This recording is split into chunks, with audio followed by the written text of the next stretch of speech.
اذا هذا الصحن ما حرك شي جواتكم لازم تراجعوا مشاعركم، لانه الكوسه بلبن راحه نفسيه بصحن. بدنا نبلش بالحشوه اللي اسهل منها ما في، بس بدنا لحمه مفرومه ناعمه مع معلقه سمنه، وبنحط فوقها ملح فلفل وبهار. وفي عالم بيحطوا لها بصل، انا ما بحط لها، انتو على راحتكم. وهلا بنجيب هالحفاره وكيلو كوسه وبنبلش نحفر. شوفوا هالمره صرت معلم فيها لحفر الكوسه، مو مثل هذيك المره طقيتها. بس بدكم تجيبوا لي حفاره الكوسه تقيسوها على طولها، وبتحطوا اصبعكم هون، وبعدين بتفوتوها وبتحفروها وبس هيك. شوفوا كيف طلعت معي بتجنن. خلص بقى لا بقى تتنصروا علي انه ما بعرف احفر كوسه. واهم شيء لب الكوسه اوعكم تكبوه، لانه بدنا نسكر فيه الكوسه بعد الحشي، وكمان بنساوي فيه لب الكوسه. انا ما باكلها لهي الاكله، بس اهلي بياكلوها.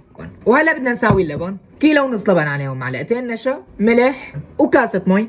غطوا لي اياهم واخفقوهم منيح، ولا تستغربوا ليش حطيت اللبن بالخلاط، انا بحبه يكون مرتاح نفسيا وناعم. وهلا نزلوا لي اللبن بالطنجره وعلى الغاز، وبتتموا عم تحركوا فيه لحتى يغلي. انتبهوا تتركوه بيفرط وبيزعل. ها وهلا اهم واحلى فقره حشي الكوسه. بدنا نجيب اللحمه اللي سويناها ونحطها بقلب الكوسه، وحشوها كلها مو تتبخلنوا وتحطوا نصها. وبس خلصنا من حشيها بس بنجيب هاي وبنحطها هون مشان ما تطلع اللحمه بقلب اللبن. وبعد ما حشيناهم كلهم بدنا ننزلهم على زيت حامي مشان ينقلوا شوي، بس لونهم يزهر بنطالعهم. وبعد ما غلى عنا اللبن بس بدنا ننزل الكوسه اللي قليناهم. لكوا كيف طلع لونه.